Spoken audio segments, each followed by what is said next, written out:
La Dirección de Docencia, a través de la Unidad de Telesalud, le da la bienvenida a una nueva telecapacitación. En esta oportunidad tenemos la presencia de la doctora Olga Berríos Toro. Ella es médico asistente del Servicio de Anestesiología, quien abordará el tema manejo anestésico en pacientes pediátricos con cardiopatía.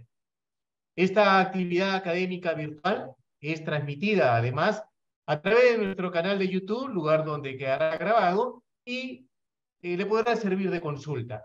Recuerde que puede realizar sus preguntas vía chat o WhatsApp, donde nuestra profesional resolverá sus inquietudes. Dejamos con usted a la doctora Olga Berríos Toro. Adelante, doctora. Buenas tardes. En primer lugar, disculpándome por la falta de puntualidad, no sé si se me escucha, y agradeciendo a las personas que se han puesto en el Zoom. Tengo el gusto de trabajar en dos instituciones excelentes, en una de ellas como tercero, y bueno, realmente la experiencia de todos este tiempo son más de 20 años trabajando con adultos y niños y siempre en cirugía cardiovascular, ha sido muy grata. En este caso, puedo comentar que el Instituto Nacional de Salud de Breña se operan casos sumamente complejos de niños altamente complicados. Es el esfuerzo que se hace a pesar del bajo presupuesto, escasos recursos, es admirable. Y no me estoy refiriendo a mi persona, sino a todo el equipo. Realmente es un triunfo sacar adelante cada paciente de cirugía cardiovascular. Pero tenemos otro problema, y el problema para el que se me ha llamado ahora, esta es una exposición un poco somera, pero que quisiera que toque puntos básicos. Es, ¿qué hacemos en sala de operaciones si nos toca un paciente con cardiopatía y la cirugía no es cardiovascular? Entonces yo no les voy a dar ninguna panacea, no les voy a dar magia, ni decir solamente usa esto porque eso es mentira. Todo depende, uno, de nuestro conocimiento, que sí es básico. Dos, del estado del paciente. Tres, de nuestros recursos. A veces uno sueña con grandes cosas y no las va a tener porque la realidad peruana es distinta, ¿no? Y número 4, de la respuesta del paciente. De repente mi plan es excelente y a ese paciente, por más que yo lo he estudiado, no le va. Y ya nos ha sucedido. Bien, entonces vamos a recordar cosas que la mayoría de ustedes como colegas ya saben. En las criaturas hay una gran diferencia. En la siguiente me puede pasar. Este es uno de los problemas que he tenido y me disculpo.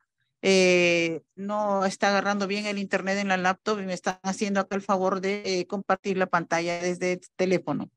La primera pregunta es mía. Nuevamente, ¿se escucha, por favor?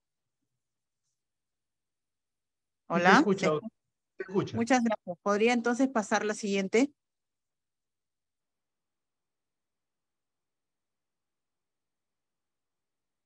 ¿Puede pasar la siguiente, por favor?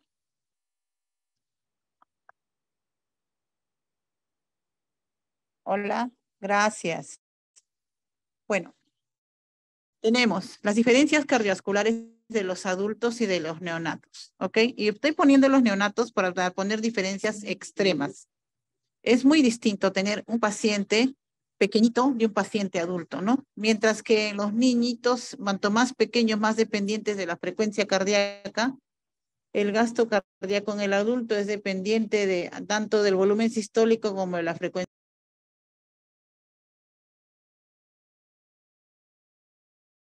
en el paciente pediátrico. Lo segundo, la contractilidad.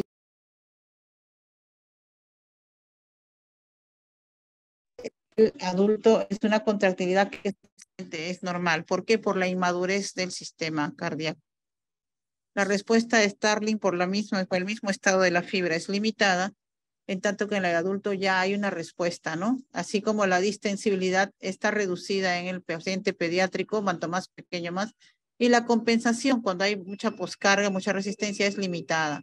En cambio, el adulto ya se puede defender a menos que llegue una falla y hacerlo, y es efectiva. Y lo principal, que nosotros tenemos, por lo mismo de que hablamos del desarrollo ¿no? del corazón, tenemos una interdependencia ventricular muy alta en el neonato, ya que no tiene un corazón maduro desarrollado, así que no puede faltar ninguna cámara, no puede fallar el trabajo de ninguna parte del corazoncito. En cambio, que en el adulto esta interdependencia es relativamente baja. ¿Puede pasarme la siguiente, por favor? Muy bien. Esta es la clasificación de las cardiopatías congénitas por sus consecuencias fisiopatológicas. Aquí hemos obviado dentro de los problemas congénitos las llamadas alteraciones del ritmo cardíaco, que también hay congénitas. Lo principal que vamos a entender son las cardiopatías con shunt izquierda-derecha e hiperflujo pulmonar, las cardiopatías son las llamadas acianóticas. Las cardiopatías con shunt derecha-izquierda o llamadas cianóticas con disminución del flujo sanguíneo pulmonar. Y las que tienen shunt izquierda-derecha, derecha-izquierda, perdón, son cianóticas, pero con aumento del flujo sanguíneo pulmonar. Ya, es muy distinto que haya una, ¿no? Que haya una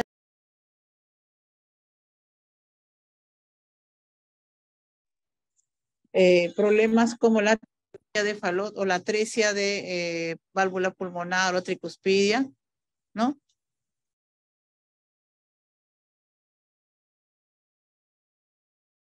Como son el tronco arterial, la transposición de los grandes vasos, el drenaje anómalo pulmonar total y el síndrome hipoplástico cardíaco izquierdo y el ventrículo.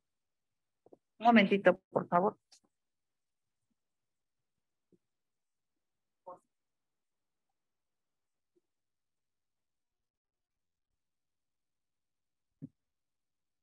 Bien. Me disculpan, estoy en sala de operaciones, no he tenido oportunidad de tener un ratito libre y queremos seguir hablando para ustedes. Ya, entonces esto es lo que diferencia. Mientras que tenemos cardiopatías con shunt derecha-izquierda, donde el flujo está aumentado, tenemos también las que tienen shunt derecha-izquierda, pero flujo sanguíneo alto, ¿no? Las más comunes que vienen a nosotros, la transposición de los grandes vasos, el drenaje venoso anómalo total pulmonar, y bueno, la doble salida de ventrículo derecho también es otro problema. Bien, los más comunes de las cianóticas, ¿no? De las cianóticas es la tetralogía de Fallot y la más común es del grupo de shunt derecha e izquierda. Con aumento del flujo sanguíneo pulmonar, repito, es el drenaje anómalo venoso pulmonar, la transposición y el doble salida de ventrículo derecho. De todas las cardiopatías en el mundo, especialmente en América Latina, el gran porcentaje, el mayor porcentaje no es de estas. Sin embargo, es del grupo 1. Observen ustedes lesiones con shunt izquierda-derecha y aumento del flujo sanguíneo pulmonar, que son la comunicación interauricular, la comunicación interventricular, la persistencia de ductos arteriosos. También tenemos lesiones obstructivas al tracto de salida del ventrículo izquierdo y del ventrículo derecho.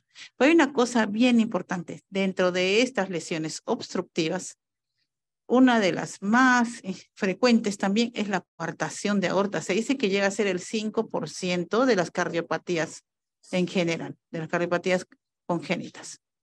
Y de las lesiones causantes de obstrucción de la vía aérea no podemos dejar de mencionar el arco aórtico doble y entre ellos el famoso anillo, ¿no? Su variante del anillo vascular. El anillo vascular realmente compromete mucho y es algo que debemos tener en cuenta. Voy a hablar de consideraciones anestésicas. Esta parte creo que no ha salido en la exposición. El arco aórtico vascular, el anillo vascular, comprime el esófago, comprime la tráquea. Al comprimir ambos, ¿no? Tenemos muchos problemas durante la intubación porque genera una estenosis por compresión extrínseca y tenemos pacientes que tienen reflujo, que tienen grandes cantidades de saliva, de secreciones, ¿no? Entonces aquí, por ejemplo, el problema principal no es que haya cianosis, sino problemas en la vía aérea. Bien. Esto como que puede marear un poquito al que no tiene mucho manejo de las cardiopatías congénitas, pero vamos a dar unos ejemplos.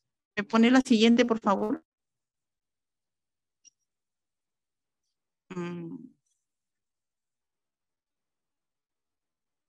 ¿Ya? Muy bien. Estas son es el ejemplo típico de una cardiopatía congénita acianótica con flujo sanguíneo pulmonar aumentado. Como ustedes ven, ¿no? En la segunda parte, se observa que hay una comunicación, hay un defecto septal que lleva por gradiente de presiones sangre oxigenada hacia las cámaras derechas. ¿No? Esto con el tiempo se puede convertir también en un problema que cause un aumento de cavidades derechas e hipertensión pulmonar a futuro. La siguiente, por favor. Este es nuestro característico ejemplo de una cardiopatía cianótica con flujo sanguíneo pulmonar aumentado, ¿ya? Que es la transposición de los grandes vasos. Miren ustedes, al nacer las arterias de manera inversa, hay una mezcla sanguínea inconveniente, pero sin embargo hay un bypass, pues ya que al nacer de manera diferente no pasa oxígeno a la circulación menor, a la que debería ser la circulación menor. Nosotros debemos recordar esto porque este tipo de cardiopatías se descompensan pues muy fácilmente, ¿no? Demasiados problemas trae este tipo de cardiopatías con hipoflujo pulmonar.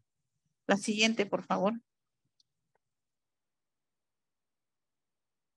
Ya. En cambio, estas son las cardiopatías cianóticas que tienen flujo sanguíneo, con hiperflujo pulmonar, perdón. Las que tienen hipoflujo pulmonar son las, perdón, me van a disculpar. Sí, a esto me refería. Esta es la tetralogía de Fallot, ¿ya? En la tetralogía de Fallot, nosotros vamos a encontrar un defecto del tabique interventricular que trata de ayudar al paciente, pero vamos a encontrar una estenosis pulmonar subinfundibular generalmente, ¿no? O infundibular. Realmente tenemos problemas porque si es a nivel del infundíbulo, está la famosa crisis hipóxica de la tetralogía, ¿no? Entonces, como decimos, los pacientes que vienen con flujo sanguíneo pulmonar disminuido nos traen muchísimos problemas, ¿no? Ellos no pueden llorar. Por ejemplo, si usted los pone a los niños con tetralogía de Fallot a llorar, ¿qué está ocasionando? Que con ese esfuerzo ya no llegue prácticamente nada de flujo a los pulmones. Esta consideración que estábamos hablando hace un rato es importante, muy, muy importante, el rato de dar anestesia a estos niños.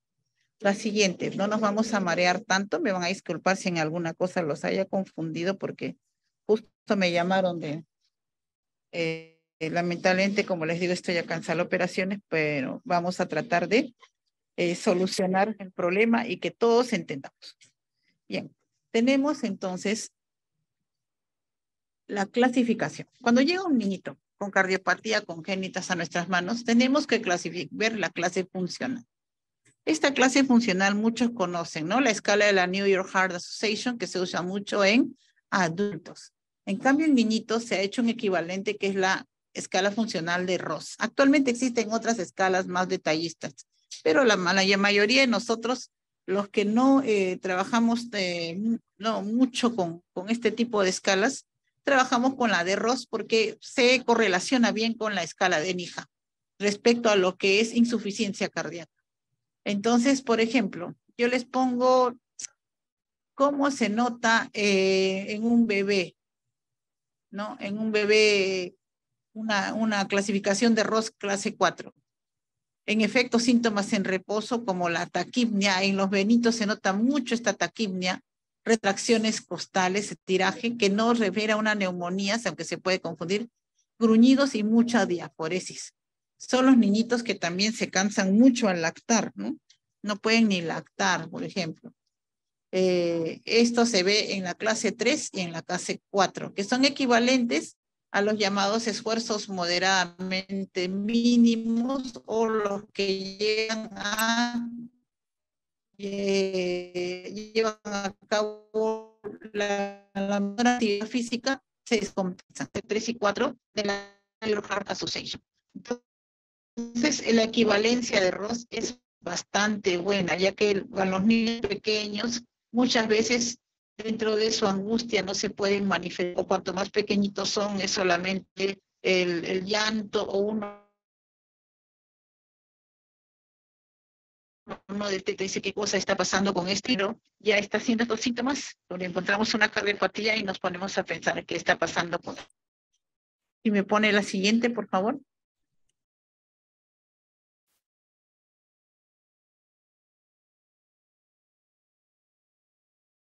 Sí, bien. Para todos nuestros colegas, nosotros cuando usamos anestésicos, la mayoría de anestésicos son vasodilatadores e inotroponegativos, exceptuando a la ketamina y al etomidato. El resto, la gran mayoría, son inotropos, negativos y vasodilatadores. ¿Ya? Entonces hay que tener muchísimo tino cuando uno aplica estos medicamentos. Nosotros tenemos que ser unos buenos farmacólogos y fisiólogos para poder trabajar. Entonces, ¿nuestros fármacos pueden alterar la contractilidad? Sí. La frecuencia cardíaca, de hecho. La precarga también, ¿no? Y la resistencia vascular sistémica. Y también pueden alterar la resistencia vascular pulmonar, aunque son los menos. Ahora vamos a hablar también de esto. ¿Me pone lo siguiente, por favor?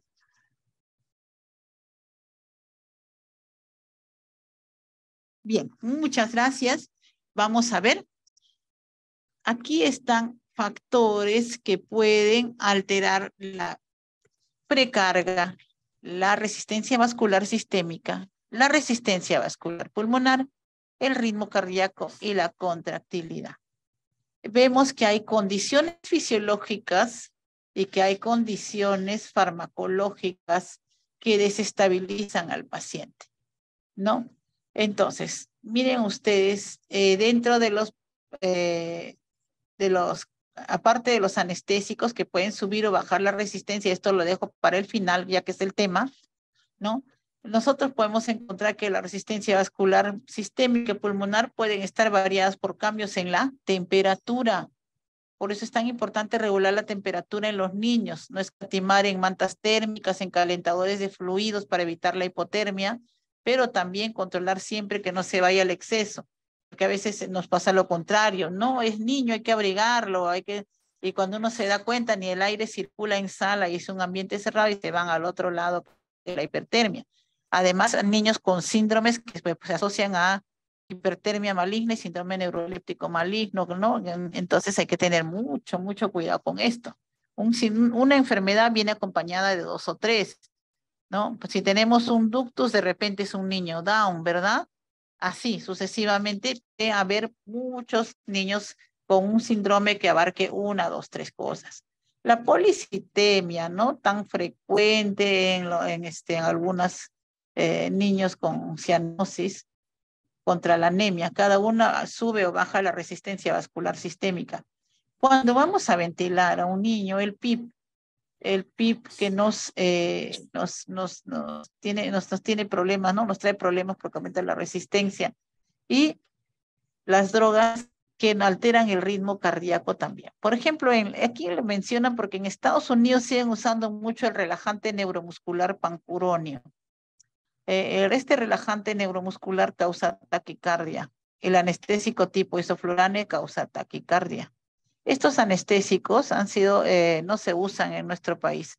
Me da mucha pena. Yo tengo en realidad más de 20 años, ¿no? Entonces yo sí he llegado a usar isoflurano. El isoflurano no es un anestésico conveniente para inducción en niños por su feo olor irritante y y más que nada por ese efecto. Pero para mantenimiento es sumamente seguro. Es más, muchas misiones que han venido de otros países, han venido de Chile y han venido de Estados Unidos, así como en otro sitio donde trabajo han venido de misiones italianas y me han preguntado por qué no tengo isoflurano. Entonces, hay un gran problema, ya que ni siquiera su costo es alto, ¿no? Y pienso que nosotros deberíamos tener la opción, aunque en menor cantidad, de usar en algunos casos isoflurano y no todo sevoflurano, ya que son los fármacos, digamos, autorizados, ¿no? Los antiguos, como el metoxiflorano, era dañino, eso se usaba en los años 50, creo, y ya desapareció, los 60, perdón. El desflorano, que todo el mundo tenía la novedad del vaporizador electrónico, se ha encontrado que causa, pues, un problema terrible de polución y contaminación ambiental y que es sumamente riesgoso utilizarlo. Así que ya dejó de ser un boom. ¿Ya? El sevoflurano es el realmente que causa mayor estabilidad hemodinámica, que es menor por arritmogénico, pero en los niñitos, como habíamos hablado, muchas veces se depende de la frecuencia. El isoflurano es un excelente fármaco broncodilatador y también aumenta la frecuencia cardíaca. por lo tanto, de alguna manera nos ayuda mucho. Además, mucho se ha discutido de los inhalatorios y sus efectos renales. Hasta ahora hay gente que tiene algunas dudas sobre el uso de estos anestésicos y el isoflurano todavía está recomendado en los pacientes nefrópatas. ¿Ya? Sencillamente estamos en una situación en la cual me imagino que por la escasez de adquisición de fármacos ya se ha decidido protocolizar acá una o dos cosas nada más. La contractilidad, ¿no? Alterada también de acuerdo a los anestésicos, a los fármacos, y bueno, se han encontrado precisamente algunos anestésicos inhalatorios, algunos endovenosos, todos inhalatorios, deprimen la contractilidad cardíaca, ¿no? Este cuadro es importante. Muchos de ustedes conocen y dicen, ¿por qué la doctora habla de esto? Porque justamente esto es lo que vamos a tener que manejar. Muy bien, si me pudiera pasar la siguiente, por favor. Voy a tratar de ir más rápido, me disculpan. Sé que nos estamos excediendo el tiempo, vamos a tratar de ir más rápido. La que sigue, por favor, ya entró. Ok, gracias. La premedicación. Este cuadro es del 2004, sin embargo, lo he reiterado hace poco, me olvidé poner la referencia, ¿no? De la Asociación Americana de Anestesiología. Hasta ahora he encontrado dos fármacos muy seguros para premedicar, que son el midazolam y la ketamina.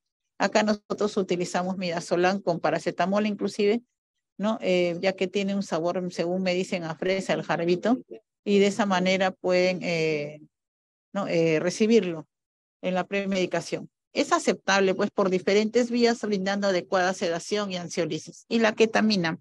La ketamina, inclusive muchos cardiólogos dicen, pero le aumenta la resistencia vascular, pulmonar, tenga cuidado. Se ha demostrado que la ketamina en niños, sobre todo grandecitos, ¿no? Y a una buena dosis intramuscular, realmente produce un buen manejo de la ansiedad, favorece la cooperación del niño, ya que lo domina un poquito, y es un fármaco efectivo y seguro, ¿no? Ya que recuerden que la ketamina mantiene una frecuencia cardíaca alta, que es tan importante en niños, no deprime respiratoriamente de inicio, y otra cosa que nos interesa acá es que se ha encontrado que en los pacientes pediátricos la respuesta de la resistencia vascular pulmonar es menor, ya que esa es la parte más discutida. Todo el mundo, no tenemos ketamina S, bueno, que es una variedad que se sacó un tiempo, entonces la keta va aumentando la resistencia vascular pulmonar. De hecho, sí, pero en niños, en los reportes está demostrado que no es así. Muy bien, la siguiente me pasaría, por favor.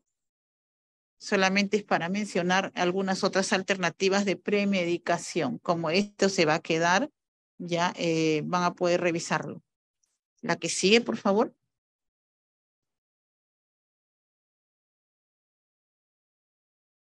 Ya, bien. Ya. Esto se refiere a que cuando nosotros nos llega un paciente pediátrico que se va a someter a una cirugía, procedimiento no cardíaco, ya que es lo que me solicitaron que hable, nosotros tenemos que tener mucho cuidado. ¿Cuáles son los pacientes que realmente van a recibir antibióticos? ¿No? Entonces, aquí están las recomendaciones. Si el paciente ya tiene una válvula protésica o un material protésico, por ejemplo, si ha tenido un injerto, si ha tenido un Blaylock, por ejemplo, si ha tenido un Blaylock, sí, ¿no? Pacientes con endocarditis infecciosa previa. Y ahí está, pacientes con cardiopatía congénita de tipo cianótico sin cirugía de reparación.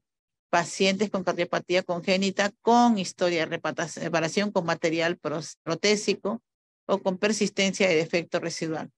Y los receptores de trasplante cardíaco. No, entonces siempre, casi siempre en estos casos hay que dar antibiótico terapia.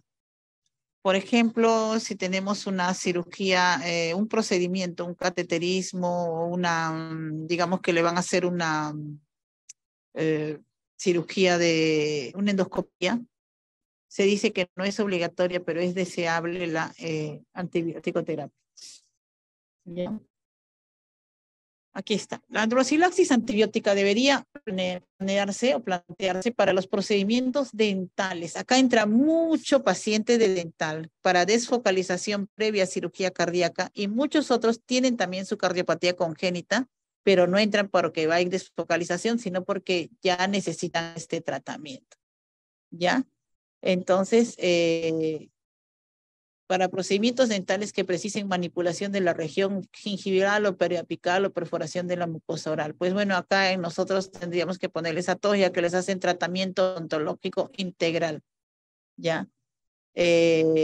Después, para procedimientos del tracto respiratorio, como se habló, que incluya broncoscopía, laringoscopías, ese tipo de visiones. Y para procedimientos gastrointestinales, urogenitales, no están recomendados. Para eco transesofágico, para gastroscopías.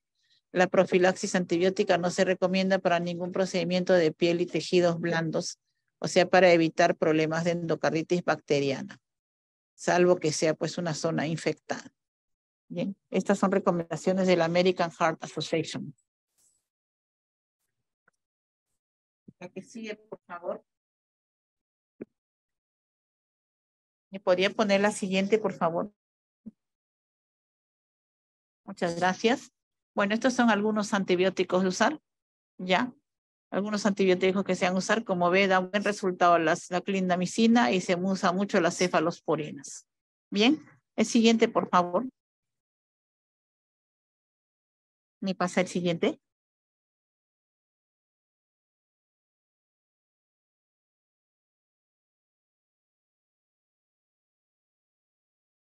Ya. Esta es una tabla en la que ustedes pueden ver una guía clínica de los, ¿no? Que no ha variado prácticamente, en la cual cuáles son las recomendaciones, ¿no? Aquí está qué es lo que puedes usar también, así como en la otra tabla estaban las dosis, aquí está qué podrías usar, ¿no? En caso de que vas a tener un trabajo en tracto respiratorio, urinario, traumatológico, ¿ya? ¿Y cuáles serían los fármacos alternativos? Bien, la que sigue, por favor.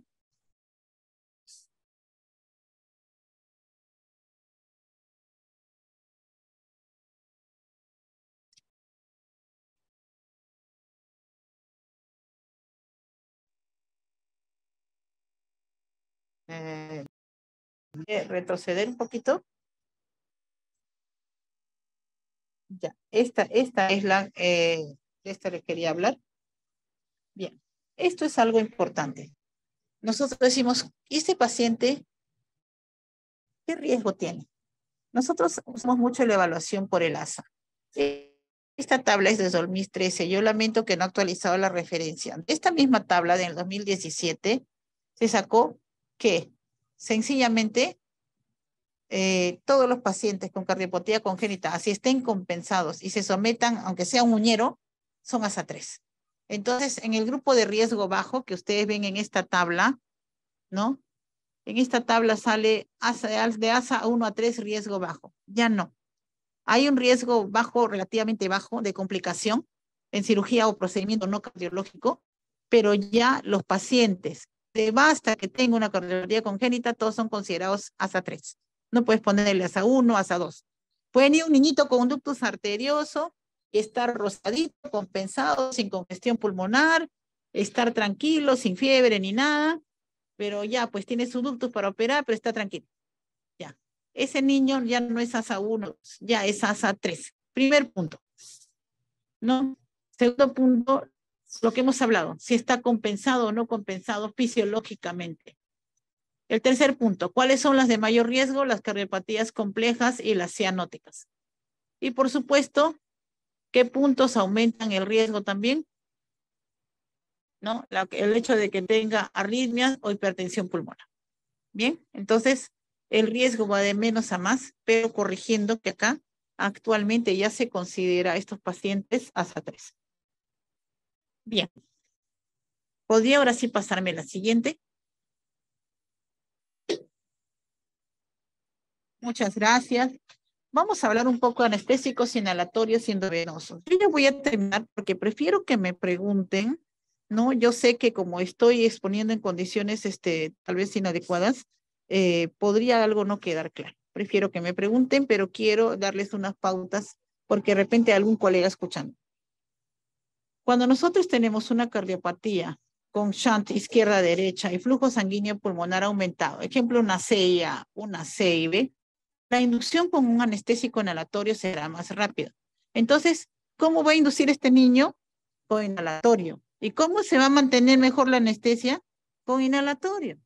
Entonces, podemos usar una anestesia inhalatoria para la inducción y una anestesia balanceada en la que podemos usar una buena cantidad de inhalatorio más que de opioide sin ningún problema en la cirugía.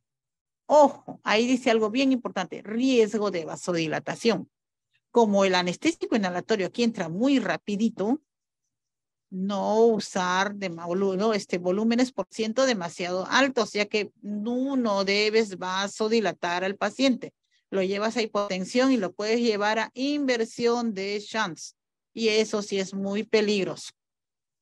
Ahora, si tienes una cardiopatía, ¿no? Cianótica, derecha e izquierda con flujo sanguíneo pulmonar disminuido, por ejemplo, una tetralogía de Fallot, la inducción inhalatoria se va a demorar. Esto es importante, ¿por qué? Porque muchos de nuestros niños vienen sin vías. Por eso es importante tratar de ponerle vías, sobre todo a los que tienen cardiopatías cianóticas, ¿no? Entonces, la inducción inhalatoria se va a demorar. Uno trata de dormirlos así con el inhalatorio, ¿para qué? Para poder pescarles una vía rápido a las criaturas, ¿no? Es un riesgo altísimo de depresión cardiopulmonar y muerte. ¿Por qué? Porque como ellos tienen el flujo pulmonar disminuido, el inhalatorio se va a demorar en entrar y uno decir no se duerme y va a empezar a aumentar y aumentar más el porcentaje del anestésico inhalatorio, ocasionando un alto riesgo de mortalidad. Muy bien, pasamos a la siguiente.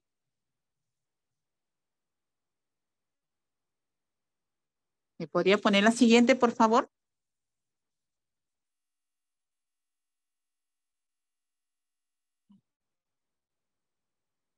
Por favor, ¿me podría poner la siguiente diapositiva? Gracias.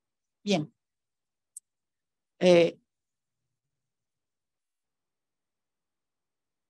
Se ha repetido. ¿Me pone la siguiente?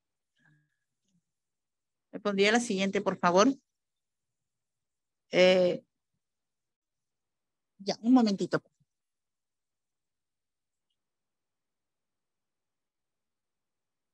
A ver, usted puede retroceder una sola diapositiva, le voy a agradecer mucho. Disculpe, pero acá se pasó muy bien. Muchas gracias.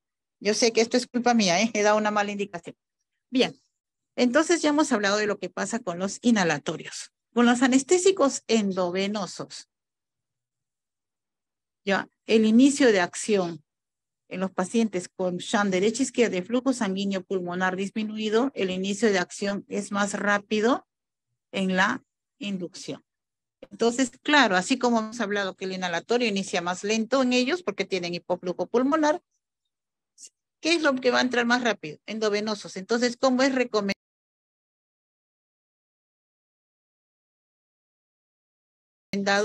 Bueno, ¿sí? Definitivamente. Inducción con midazolam, con etomidato, que bueno, no tenemos, o con TIVA, con bombas, ya, pero es una inducción ideal. Y por eso es tan importante que estos niños tengan vía. Cuando hablamos de la premedicación, son los primeros pacientes que deberían venir premedicados para no llorar. Yo siempre les comento a mis amistades que un día, cuando estaba muy jovencita, recibí un bebito que tenía Fallot. Lo cargué al bebito, cometí el error de cargar al bebito ese rato. Él estaba con su monitor, estaba perfecto, se despidió. Azulito, claro, sí.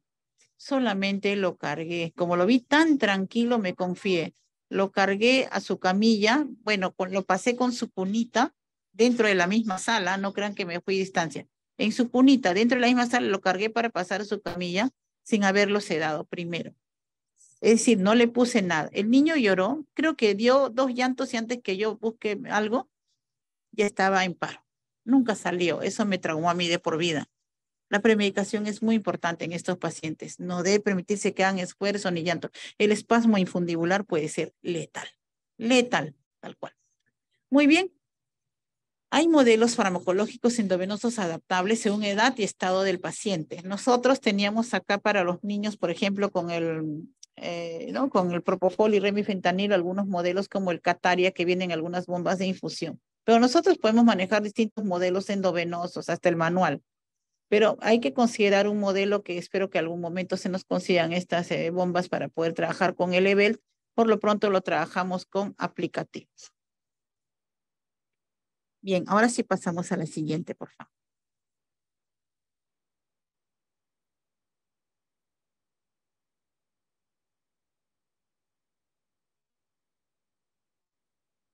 Bien. Estos son simplemente algunos de los anestésicos. Ya hemos hablado de los inhalatorios y le estoy hablando de los endovenosos, como el midazolam, que es para inducción, ¿no? Una benzodiazepina, que sirve de hipnótico, en este caso a los niños. La ketamina, que es un ataráctico. La exmedetomidina, con la que también puedes inducir, pero más que nada analgesiar. Los opioides para mantenimientos, como el fentanilo, remifentanilo y la morfina. Los inhalatorios ya los toqué. Acá no se menciona el etomidato. El etomidato es un fármaco que se usa mucho en todas partes. Por ejemplo, en Brasil el etomidato es un fármaco que tiene una buena estabilidad hemodinámica para inducir al paciente. Puedes mandarle un bolo de etomidato, dormirlo rápidamente y que no haga hipotensión. Lamentablemente nosotros no disponemos de eso. Y la esmetomidina.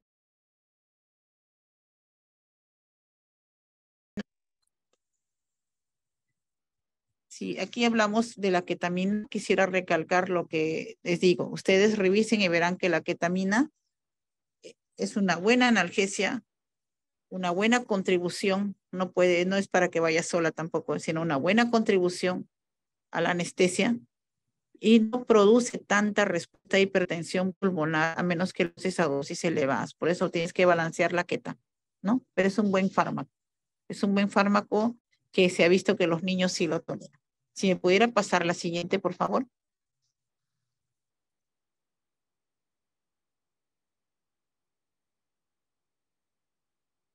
Ya vamos a terminar dentro de poco. Yo creo que estoy aburriendo mucho al público.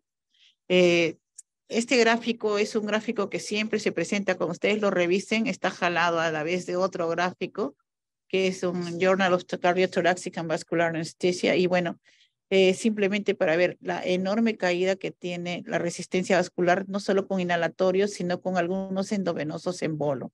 Si yo tengo propofol y le voy a dar a un paciente cardíaco, si le voy a dar a este paciente cardiópata, perdón, mucho, propofol en bolo, no es que el propofol sea una mala droga, es que la mala soy yo.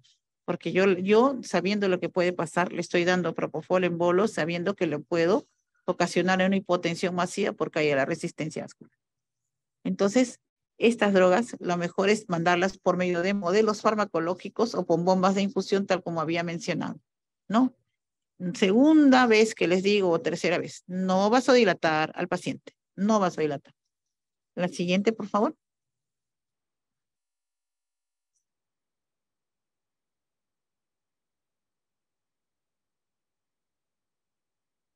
Este es para recordar que cuando nosotros intubamos a los niños, vamos a tener que las cardiopatías con flujo pulmonar aumentado tienen una compliance un poco menor por aumento de resistencia en las vías aéreas.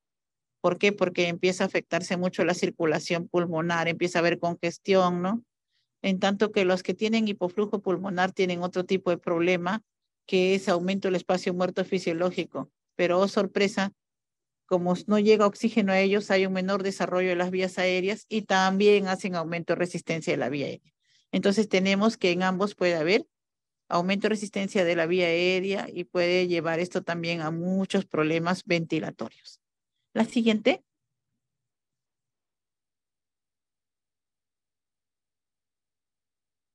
Esto es para hablarles de lo que les mencioné. La vía aérea es muy importante para nosotros los anestesiólogos. Entonces, hay cardiopatías obstructivas que llevan por obstrucción a congestión pulmonar, ¿no? Hipertensión pulmonar, que eso también lo hemos hablado. Esas son la coartación de aorta, ¿no? Por la diferencia de presiones, por el aumento de flujos a nivel superior generalmente, las estenosis valvulares y las compresiones extrínsecas. En la gráfica ustedes pueden observar un anillo vascular característico donde se comprime tanto el esófago como la tráquea, ocasionando pues un altísimo riesgo nada más en la intubación. No necesitan iniciar un corte para saber que este paciente vamos a tener problemas. La siguiente, por favor.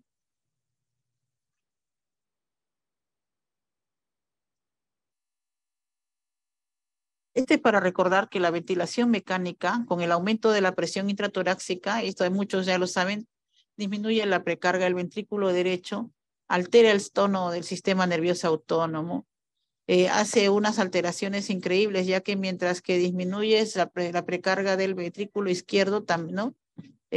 También altera la poscarga del ventrículo derecho. Es decir, hay una variación y recordemos que acá hay interdependencia ventricular. Pero ¿qué es lo que pasa? Hay una cosa de todo lo que está mencionado acá que es lo más importante. Vean el renglón que dice limita volúmenes cardíacos absolutos, llenado ventricular.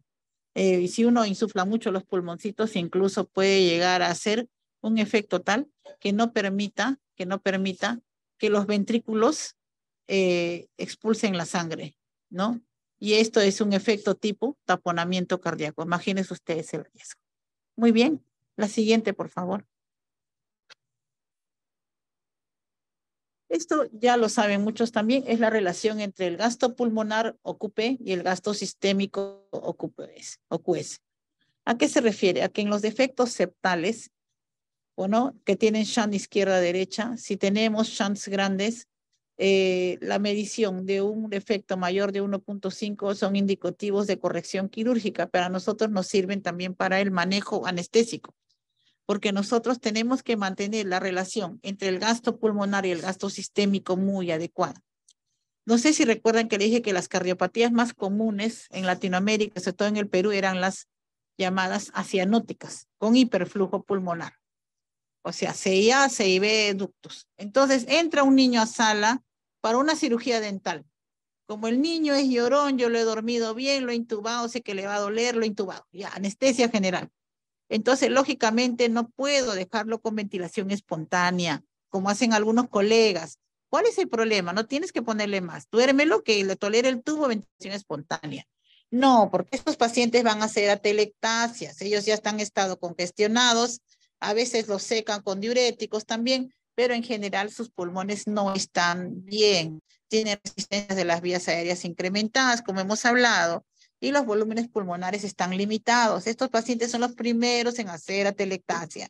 No los dejen con respiración espontánea hasta el momento en que sea necesaria la extubación. Por lo tanto, si yo ventilo mal al paciente, también ¿qué voy a hacer? Voy a vasodilatar. Y paradójicamente, si yo vasodilato, ¿dónde va a aumentar más la presión? En la región pulmonar. Y voy a tener un QP más elevado, ¿no? Una diferencia QP-QS más elevada. Y eso va a perjudicar al paciente y hasta puedo llevar a invertir shunts. Muy bien. La siguiente, por favor. La siguiente. Ya, muy bien. Estrategias.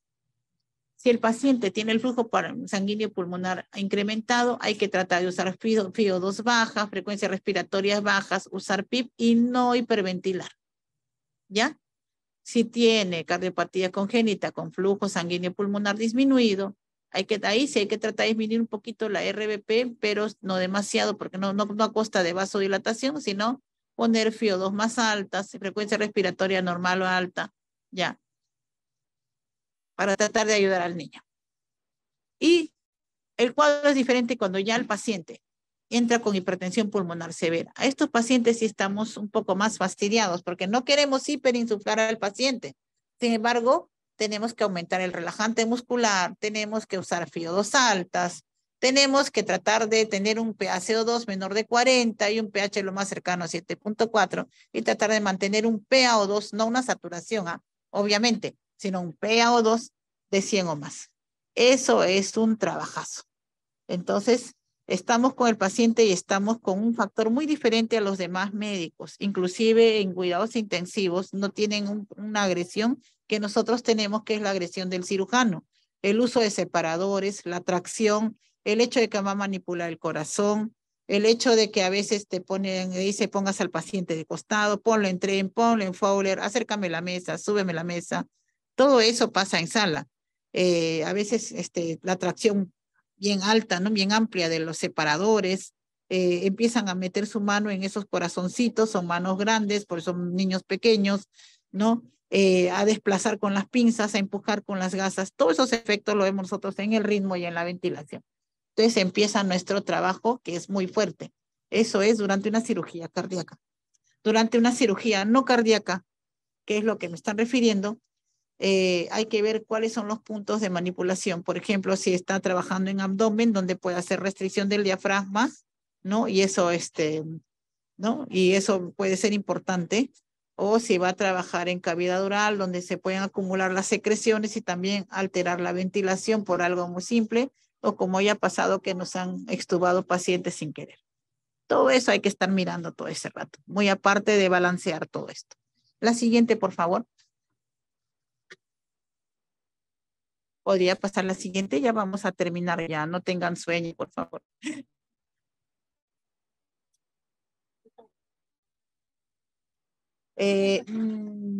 Ya.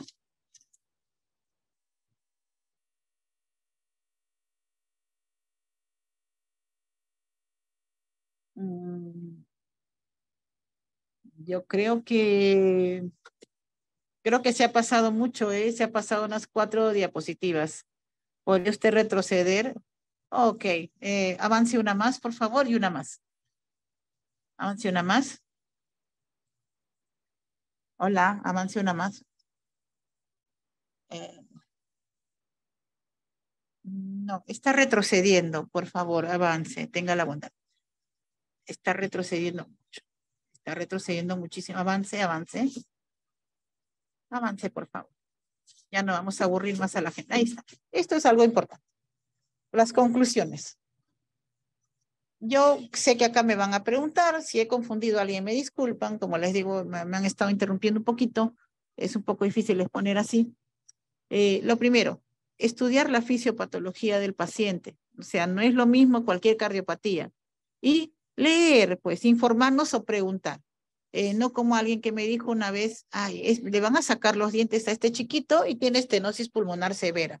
Está saturando 50. ¿Qué le daré? Solo Seborane, pues. Y no, pues, ¿no? Ya hemos visto que no, que la respuesta es no. Bien, evaluación cuidadosa de su hemodinamia y estado respiratorio. El monitoreo según requerimientos. Ahora tenemos si es que es una cirugía mayor. Si es una cirugía mayor, tenemos que monitorizarlo lamentablemente igual que un corazón, o sea, catéter venoso central, línea arterial, ¿no? Depende de la cirugía. Pero lo más básico es monitorizar al paciente con BIS y ahora que tenemos con NIRS para ver la profundidad de la anestesia, que es muy importante para regularnos lo del inotropismo y la vasodilatación, y el NIRS, ya que el NIRS nos habla del flujo sanguíneo cerebral. ¿Ya? Y es importante la oxigenación cerebral y el flujo que vaya a nuestro cerebro, cómo van a manejarse con el NIRS. Esa correlación además con la saturación venosa y con el gasto cardíaco. Es predictivo de muerte cerebral, es predictivo de estados de coma. Yo creo que si tuviéramos esta herramienta en la mayoría de salas, estaríamos muy bien. ¿Yo? Premedicación en la medida de lo posible. No todos se van a dejar, no todo se va a poder, pero como le digo, hay intranasal, hay rectal, hay oral, sublingual. Y bueno, en los niñitos con cianóticas, yo preferiría hacer lo siguiente. Les doy un ejemplo.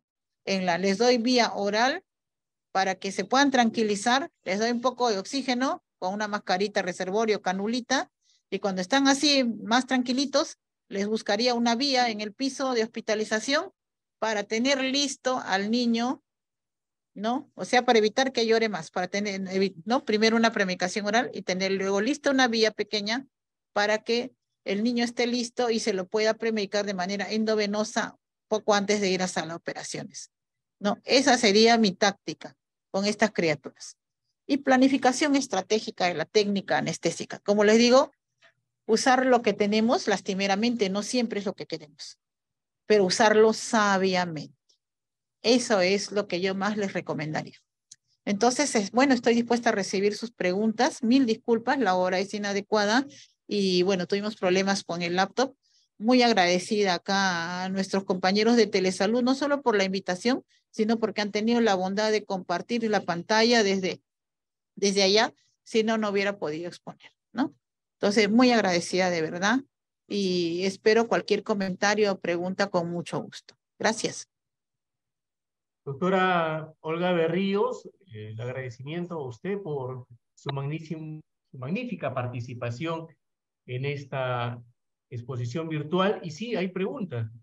Primero, leer lo que manifiesta el Manuel Velasco, dice, excelente ponencia, estimada doctora Berríos, y él hace la siguiente pregunta.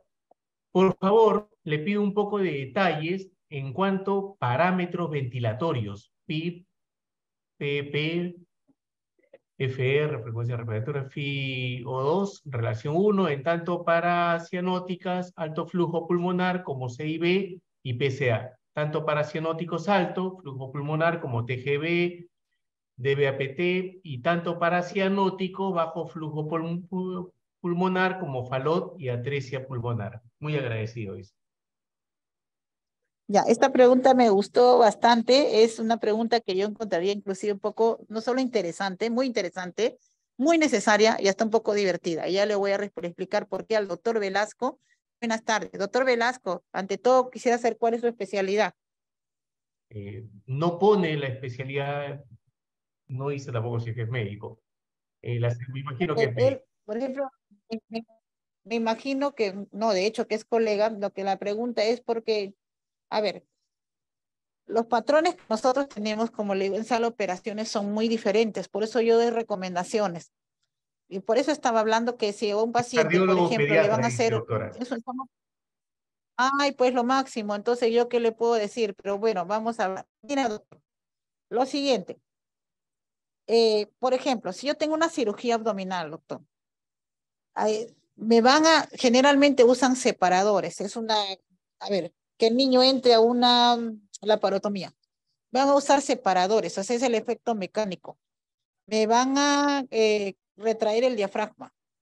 Y muchas veces, si el niño es muy pequeñito y no tiene una cama para el posoperatorio en cuidados intensivos, porque esa es nuestra realidad, no porque no se quiera, sino porque uno quisiera sacarlo bien despierto y tratar de evitar problemas, muchas veces se usa relajante solo en la inducción para los niños cuando son pequeñitos.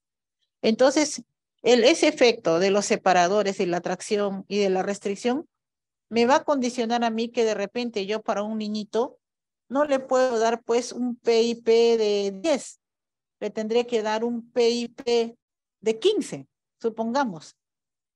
La frecuencia igualmente, yo no le puedo dar una frecuencia, de repente yo considero que una frecuencia ideal sería pues de 22 para un niñito pequeñito, ¿no? De unos 3 añitos, 20 a 22, no darle más, y de pronto encuentro que me está subiendo mucho el ETCO2 porque está restringido el diafragma o porque a alguien se le ocurrió hacerlo vía laparoscópica, lo cual para mí al menos no está indicado en cianóticos ni en aquellos que tienen congestión pulmonar. Entonces, ¿qué hago? Voy a tener que aumentar de alguna manera la frecuencia respiratoria y además voy a tener que prolongar el E en el IE para poder ayudarlo a mantener un CO2 que se libere poco a poco, pero que no barra tampoco demasiado, ¿me entiende? O sea, las circunstancias aquí ya me están cambiando.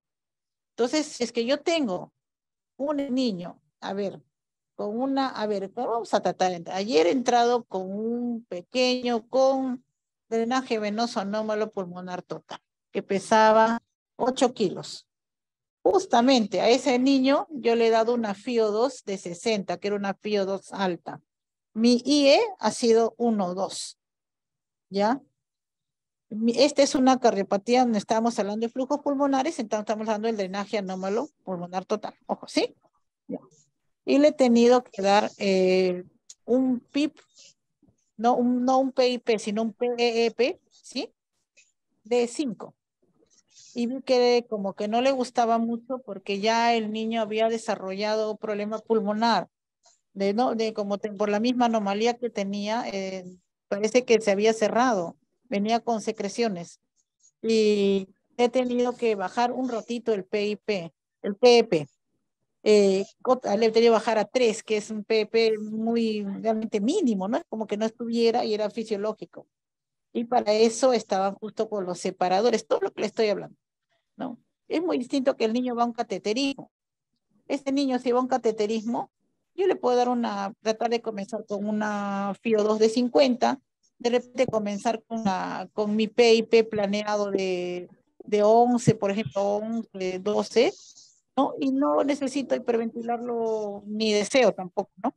Porque, ¿qué pasa? Ahí lo que necesito es que tolere el tubo y que no me desature más, ya que un cateterismo lo que van a hacer es ingresar generalmente por región femoral, ¿sí? Y van a entrar las endoguías, y las endoguías son las que van a estimular bajo, ¿no? Con guía por el arco en C, van a estimular los distintos puntos ¿no? de acceso a la zona cardiológica que se quiera estudiar, o si es para poner un dispositivo, un esteno, algo, ¿no? También. Entonces, mi ventilación también va a cambiar, no solamente porque tiene hiperflujo o hipoflujo pulmonar, sino que va a cambiar de acuerdo al tipo de cirugía o procedimiento.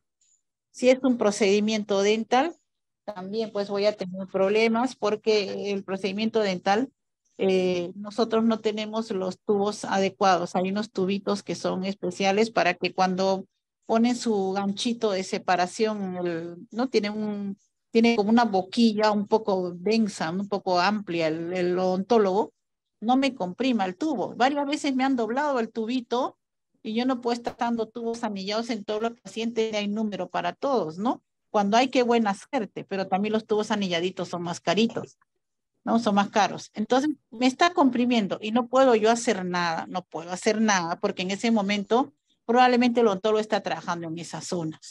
Entonces, ¿yo qué hago? ¿Saben qué hago? Aumento una extensión de corrugado chiquita, que yo la llamo gusanito. Y yo sé con eso estoy aumentando el espacio muerto mecánico. Sabemos que hay espacio muerto anatómico, fisiológico y el de los circuitos, que es mecánico. Y tengo que usar eso para que no se me tuerce el tubo y ellos puedan trabajar en esa zona en ese momento. Entonces, como está pasando eso, voy a tener que aumentar más mi PIP. Entonces, esta pregunta es bien interesante. Yo le podría dar muchos ejemplos. Si gusta, se los mando de forma personal, ¿no? Como usted me pone pesos, cardiopatía, pero yo no le puedo mentir y decir, ¿sabe qué? No, está muy bonito, muy concreto, pero no puedo responderle, ponle esto otro de esa manera. Por eso son estrategias o consideraciones, ¿no? De eso se trata, a eso es a lo que yo me he referido, porque si ustedes tienen no es lo mismo un procedimiento que una cirugía. Ahora, si es una broncofibro, probablemente ahí sí desean que el paciente esté en espontáneo porque son procedimientos muy rápidos, ¿no? Pero las vías aéreas pueden estar irritadas. Generalmente se tornan hiperreactivas y hay que estar usando broncodilatadores con mucho cuidado, ya que sabemos que la respuesta también de la taquicardia, si bien los niños están acostumbrados a frecuencia alta, tampoco es tan deseable que tenga demasiada frecuencia, ¿no? Entonces, fíjese usted todo lo que uno tiene que pasar, ¿no? El anestesiólogo en ese momento tiene que variar, no solo de acuerdo a la fisiología, sino al tipo de procedimiento o cirugía. Es decir, si yo tengo una cardiopatía como ayer he tenido un drenaje venoso anómalo, se supone que al tener un flujo sanguíneo pulmonar un poquito mayor, y a pesar de ser cianótica, yo debería tener cierta ventaja. Pero tengo que cuidarme, o sea, yo no quería hiperventilar demasiado, pues he tenido que aumentar mi ventilación ayer, he tenido que aumentar mi hiperinsuflación con ese riesgo, ¿no? Y mi FIO2, bueno, mi triunfo es que al final de la cirugía ya lo pude bajar la FIO2 a 40 y pude bajar mis parámetros, ¿ya? Igualmente, en una tetralogía de Farot, en una atresia pulmonar tricuspide, ahí sí, pues hay que tener mucho cuidado y la FIO2 probablemente va a permanecer alta hasta el final. Y si tienes una CIA, CIB, igualito, o sea, se supone que para una cirugía programada electiva, no de emergencia, o un procedimiento electivo, el paciente ya no está en congestión pulmonar, ya está tratado. Entonces, ahí sí puedes manejar una FIO2 de 30, de 25, máximo de 40, con un IE de 1, 2, 1.3, ¿no? Con un PIP de 7, inclusive 5 a 7 si lo necesita, ¿no? No necesita tampoco PIs muy altos, a menos que sea un niño muy gordito, o que hay que tener cuidado con la resistencia también de las vías aéreas. Hay que tener mucho cuidado con eso. Y la PIP, pues, suficiente. Recuerden que aquí justamente estamos hablando, me está preguntando el doctor, no solo porque yo lo he mencionado, ¿no? Les he hablado de la PIP, sino porque estos pacientes, nosotros en las máquinas de anestesia no tenemos generalmente más que presión con volumen garantizado, que no es tan fisiológico, ¿eh?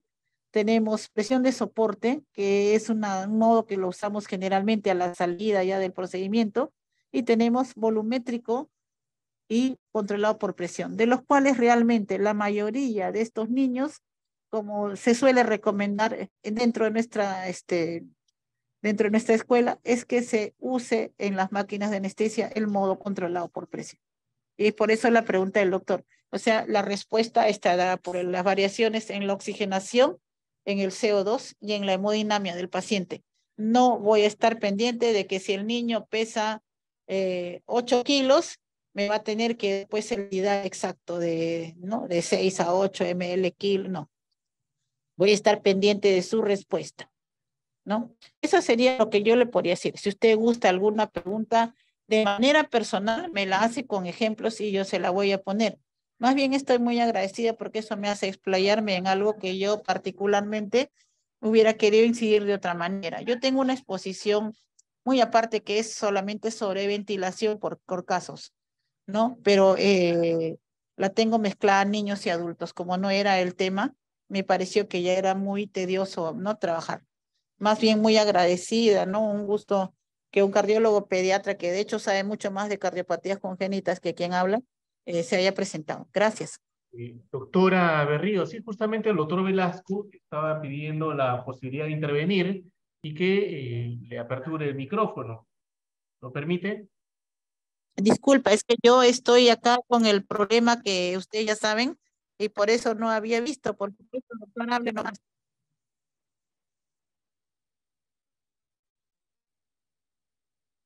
Ah, ya vi la pregunta. He visto otra pregunta, pero no es del doctor Velasco. Eh,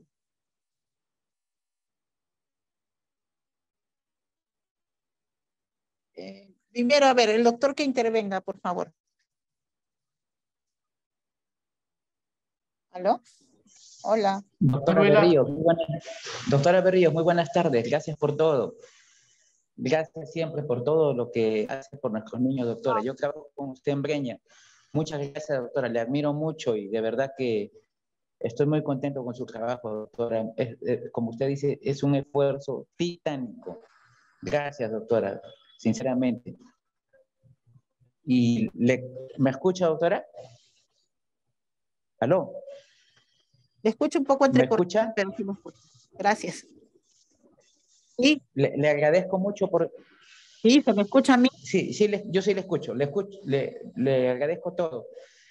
Doctora, lo había puesto usted en su tabla, pero lo pasaron rápido. Entonces, yo le suplico al compañero que está ahí con las diapositivas que lo retroceda lentito, lentito lo vaya retrocediendo, porque lo que yo le pregunté lo había puesto usted ahí, sino que lo pasaron rapidito, que lo vaya retrocediendo las diapositivas y ahí lo vamos a ver. Pero igual, mis felicitaciones, doctora. Gracias por todo, doctora Berrío. Gracias. Un abrazo. Muy amable, muchas gracias. Aquí, disculpen ustedes, yo he estado muy contrariada porque al final la laptop no me jaló la internet. Entonces yo estoy fastidiando mucho a nuestros amigos de Telesalud, ¿no? Y me da mucha pena hacer eso hasta ahorita. Hay una pregunta que veo acá que dice, en un paciente que está con apoyo ventilatorio no invasivo con CPAP u burbuja, ¿cuál sería la forma ideal de subirlo a sala si se le retira el CPAP para subirlo? Lamentablemente, por eso es que ese es otro tema, el traslado de un paciente delicado a sala de operaciones. La escuela es un poco distinta en cada hospital o clínica. Un paciente que usted considera delicado, que pueda tener un problema ventilatorio, debe subir no solo con personal de enfermería, sino con un médico. Debe subir con un médico, aunque el paciente no esté intubado ni nada. En primer lugar. En segundo lugar, debe subir con drogas preparadas de apoyo, ¿no? O sea, yo, por ejemplo, yo traslado a mi paciente y estoy llevando mis jeringas de epinefrina, de atropina, mi aminofilina, estoy llevando todo, ¿no? No porque quiera, algunos dicen, ay, está poniéndole seguro un poco de epinefrina para que llegue bien a... No, no es así. Yo no pongo nada, es más, les regalo las jeringas hasta que tengan sus preparaciones, sino que son drogas de prevención. Nosotros no sabemos lo que va a pasar. Igualmente, este pacientito ya está recibiendo CPAP burbuja, entonces qué difícil, ¿no? Qué difícil. Yo creo que lamentablemente si no tenemos la forma ideal de transportarlo, yo pido dos cosas, que tengan un saturador de oxígeno puesto y que lleve máscara reserva. No podemos hacer más. ¿Y cómo vamos a ganar? Subiéndolo rápidamente. El drama acá, ya sabemos, la distancia de los ascensores. Es un drama. Por eso mismo, tener alguien que lleve una máscara facial con un balón válvula, o sea, con un ambú pediátrico. De esa manera, si el niño se descompensa por ahora en el camino, le da apoyo con máscara facial. Yo no me voy a molestar, ni creo que nadie, porque se supone que el niño ha estado en CIP y solo se ha descompensado por el traslado. Entonces, ¿qué hacemos nosotros? Nosotros tenemos nuestra máquina anestesialista, lo metemos inmediatamente, como ya me ha pasado, lo metemos inmediatamente a sala, no sé, aunque sea le arranco el oxígeno, me va a decir, ¿está loca? No, más me molesta llevar ese coche de oxígeno, agarro, le saco, trato de correr con la poca velocidad que tengo, o alguien me ayuda y lo meto directo a sala a oxigenarlo, igualmente con máscara facial y a intubarlo inmediatamente. Son cosas un poco emotivas que uno vive, pero también es la carencia que tenemos, ¿no? Y todo esto lo tenemos que pasar día a día, muchas veces. Entonces yo sé que la pregunta es una pregunta de alguien que seguro está sufriendo cuando traslada al paciente o cuando lo manda a trasladar, porque a veces el paciente puede llegar mal y tiene toda la razón. Ah, es la licenciada Ana, licenciada. Lo correcto es eso, o sea, debería ir un médico con usted, aunque sea un residente o ¿no? Podría ir porque y con su mascarita facial y su balón válvula listos. ¿Cómo diría el paciente? Con su mascarita reservorio y su oxímetro, ya que no hay otra alternativa, no se les puede exigir más. Sabemos que los ascensores fallan, que hay distancia, en ese sentido no. No sé si se respondió bien mi pregunta.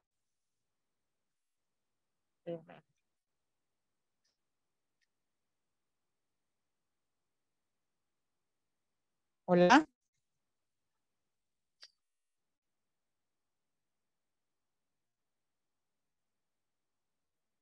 Doctora, bueno, sí la hemos escuchado, ¿no? Imagino que la licenciada está satisfecha con la respuesta que usted ha brindado.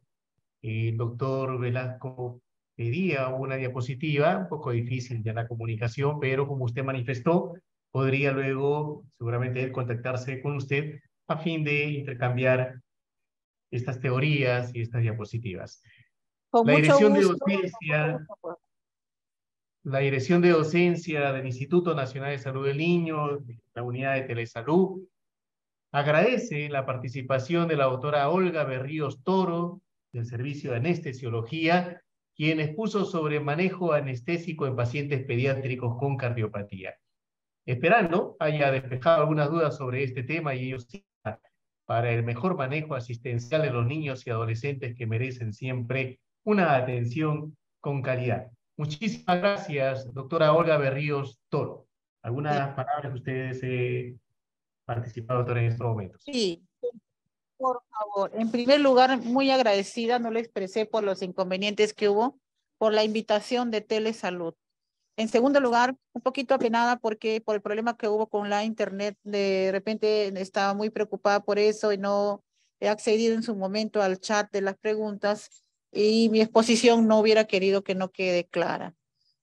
Por eso ahí está el acceso a mi persona, creo que lo tienen fácilmente, ¿no? Y pueden comunicarse conmigo por WhatsApp de manera personal o con el enlace que les pueda brindar también Telesalud para mi persona, y no hay ningún problema, con mucho gusto para responder y explicar lo que estamos haciendo.